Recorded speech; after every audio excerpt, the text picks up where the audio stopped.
Fearless Freddie here again, deep again in the jungles of Palm Bay, Florida.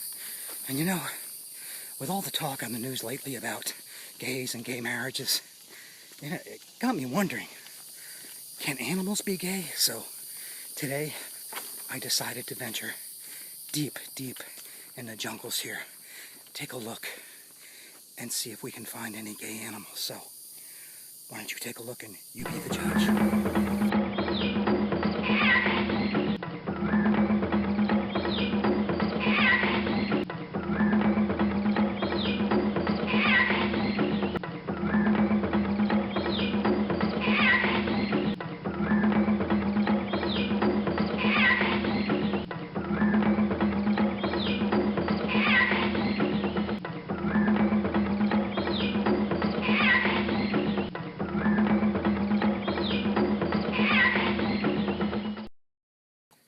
Well, there you have it.